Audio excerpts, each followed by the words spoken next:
I was planning on making a respectful debunk, but yeah, no, we're just gonna be ruthless today. So, for context, this comment that I'm responding to here comes from one of my mutuals' posts, which says, "Where does Thanos and Hela stop?" In other words, Thanos and Hela are working together and running a gauntlet. So, let's look. And this right here is the gauntlet in question. So, yeah. So you to the front, right here and right now, because you're officially on the chopping block here today, because you had a lot to say to in the comments section. So let's go. So first things first, I find it very funny how you want to bring up Adam Warlock in the conversation to try and downscale Thanos. And here's the thing, it doesn't downscale Thanos at all. For those of you that don't know who this is Adam Warlock. He's one of the most powerful beings in all of Marvel. He's an extremely powerful cosmic being who has crossed paths with Thanos multiple times, among other people. Matter of fact, if I'm not mistaken, he's even crossed paths with the Silver Surfer. I mean, heck, if that's not enough, ladies and gentlemen, he once has thrown hands with Mephisto. As a matter of fact, he threw hands with Mephisto multiple times. The same Mephisto that matched Galactus in an all-out war, and because of their war, planets were blowing up, stars were colliding, and a whole bunch of other stuff was happening across the cosmos just from these two going to war with one another. And Galactus is a very powerful cosmic being within Marvel, if I'm not mistaken. He's a celestial in his own right that's known for literally eating planets. And in case you don't believe me, yeah, this is literally what was happening as a result of Mephisto fighting Galactus. Like, y'all can pause to read these scans here. So, yeah. And also, real quick before going further with this, you mentioned you asked if whether or not they're fighting in Asgard, which doesn't really help your argument here, because when it comes to Asgard and Hela, that was Thor Ragnarok, the movie, where in the movie, the longer Hela stayed in Asgard, the more powerful she became. And in the end, Thor and his crew, they needed to summon Surtur just to beat her. And to this day, they're still not even sure of whether or not she's actually dead. And also when it comes to how powerful Hela is, I'm not going to speak up on her because I need to do like a whole massive revisit regarding just how powerful she is. Which y'all can go check out Beta Ray Trey. I'm going to tag him in this video. He knows a lot more about Asgardian characters within Marvel than I do. But back on topic to Thanos. Thanos is extremely powerful. And as I said in the comments of the original post, Thanos does not need the Infinity Stones to win this fight. All he just needs to not do is play with his food. Because as long as he stays locked in, he can and will clear the gauntlet all by himself. And in case you all don't believe me, allow me to show you. Thanos Volume 2, issue numbers 11 and 12 from 2017. Now, you guys see the individual on the left side of the screen? That is Thane.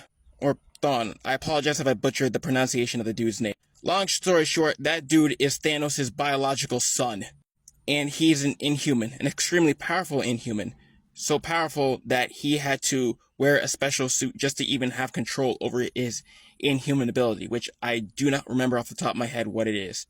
And for context for this fight, Thane here was being supercharged by the Phoenix Force, as you see on the cover of this. And Thanos had no Infinity Gauntlet, or stones for that matter, for this. And these two literally ran the fade. Just those two, one-on-one. Meanwhile, Nebula and the Champion were trying to get away. And also, for those of you that don't know what the Phoenix Force is, it's one of the most powerful cosmic forces in all of Marvel. Literally, with the Phoenix Force, in your own right, the host becomes an Avengers level threat out the gate. But anyways, yeah, these two ran the fade, with literally Thanos taking hits from Thane head on, and even dishing out a few of his own, which literally blew up planets left, right, and center. Like, not gonna lie, this is one of the coolest Thanos-related fights that at least I've seen within comics in recent years. And in the jump over to issue number 12. See those three in the left? I apologize for the quality of this, but yeah, those are three powerful witches. They literally knocked the Phoenix Force out of Thane. And afterwards, the Phoenix Force left, and Thane was just, well, regular him. And then Thane got clapped by Thanos afterwards. And Thane died on this planet, so yeah. I mean, heck, if that's not enough, that's the same Thanos who fought and defeated 4 Silver Surfers with a wave of his hand and no Infinity Stones. Yeah, a wave of his hand. And the Silver Surfer is another Avengers level threat, another powerful cosmic being within Marvel. The same Silver Surfer who's not only fought the likes of the Hulk, but the same Silver Surfer who's fought Null in the past. Seriously, yeah, Silver Surfer here has fought Null. And this is from the Silver Surfer Black series from 2019. And yeah, that's Null, the god of the symbiotes, the king in black. The dude who I like to call the Celestial Grim Reaper, because he was literally taking out Celestials left, right, and center with ease. And he did it butt naked. Again, that's Null, literally taking out Celestials butt naked. No armor, no draws, not even Tarzan pants. So, yeah. And I also find it funny how you want to bring up Autonomous Ultra Instinct. When, buddy, do you not remember how that works?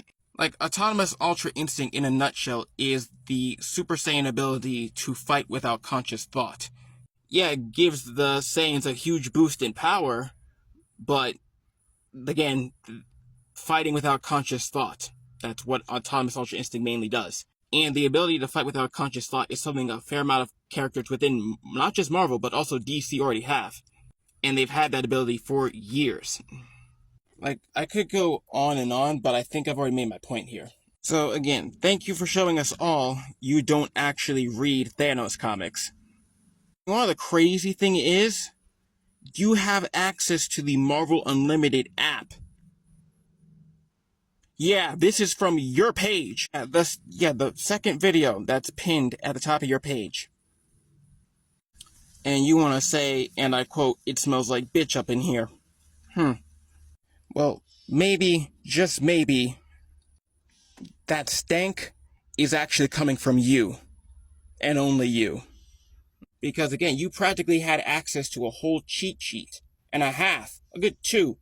But still failed the test. And again, even back to my initial thing, if Thanos messes around / plays with his food, he will lose.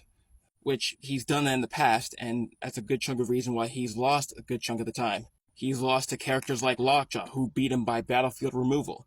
And before you start, oh, but Squirrel Girl beat him. Yeah, Squirrel Girl did beat him. But with Squirrel Girl, that's different. She's a gag character. So that's not an anti-feat, nor a downscale for that matter. It's an upscale for them, if anything. Now, with all this being said, you have one of 2 choices. You can either 1, make a post contending all that I've said and showcased in this video, or 2, you can respectfully keep it pushing. Because I'm not about to go back and forth with you in the comment section. And if you choose to just argue and bicker within the comment section of this video, I will either delete them, ignore you, or block you. It's that simple. The choice is yours. So, when it comes to this gauntlet, your winners, with very little to no difficulty as long as they don't mess around, is the team of Hela and Thanos. And it's not even funny. And to you, buddy, respectfully, have the day you truly deserve. Also, please respectfully pick up a Thanos comic. Because this was just disappointing. But again, you have access to the Marvel Unlimited app. As for everybody else, I'll catch you guys later. Peace. A form of consequence, compliments. I'm struggling, that shouldn't be notable, man. Every word I say should be a hip-hop quote. I'm sick of bitches shaking asses. I'm sick of talking about blunt, sick of Versace glasses, sick of slang, sick of half-ass award shows, sick of name brand clothes, sick of R&B bitches over bullshit trap, cocaine and crack, which brings sickness to black. Sick of swole head rappers with they sickening raps.